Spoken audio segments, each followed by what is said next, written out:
ఇవాళ రెండో రోజు రాష్ట్ర అసెంబ్లీ సమావేశాలు ప్రారంభం కానున్నాయి. తొలి రోజు సమావేశాల్లో సభ్యులు ప్రమాణ స్వీకారం చేయగా ఇవాళ శాసనసభ స్పీకర్ ఎన్నికతో పాటు ధన్యవాదాల తీర్మానంపై సభ్యులు మాట్లాడతారు. అసెంబ్లీ స్పీకర్గా ఏకగ్రీవంగా ఎన్నికైన గడ్డం ప్రసాద్ కుమార్ ఎన్నిక విషయాన్ని ప్రొటెం స్పీకర్ అక్బరుద్దీన్ సభకు తెలియజేస్తారు.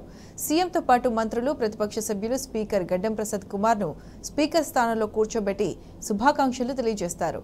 అసెంబ్లీ ముగింపు తర్వాత బిజినెస్ అడ్వైజర్ కమిటీ సమావేశం నిర్వహిస్తారు. శాసనసభ సమావేశాలు నిర్వహించే పని దినాలను అధికార, ప్రతిపక్ష సభ్యులతో చర్చించి స్పీకర్ నిర్ణయం తీసుకుంటారు.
ఇవాళ రెండో రోజు రాష్ట్ర అసెంబ్లీ సమావేశాలు ప్రారంభం కానున్నాయి. తొలి రోజు సమావేశాల్లో సభ్యులు ప్రమాణ స్వీకారం చేయగా ఇవాళ శాసనసభ స్పీకర్ ఎన్నికతో పాటు ధన్యవాదాల తీర్మానంపై సభ్యులు మాట్లాడతారు. అసెంబ్లీ స్పీకర్గా ఏకగ్రీవంగా ఎన్నికైన గడ్డం ప్రసాద్ కుమార్ ఎన్నిక విషయాన్ని ప్రొటెం స్పీకర్ అక్బరుద్దీన్ సభకు తెలియజేస్తారు. సీఎంతో పాటు మంత్రులు, ప్రతిపక్ష సభ్యులు స్పీకర్ గడ్డం ప్రసాద్ కుమార్ను స్పీకర్ స్థానంలో కూర్చోబెట్టి శుభాకాంక్షలు తెలియజేస్తారు. అసెంబ్లీ ముగింపు తర్వాత బిజినెస్ అడ్వైజర్ కమిటీ సమావేశం నిర్వహిస్తారు. శాసనసభ సమావేశాలు నిర్వహించే పని దినాలను అధికార, ప్రతిపక్ష సభ్యులతో చర్చించి స్పీకర్ నిర్ణయం తీసుకుంటారు.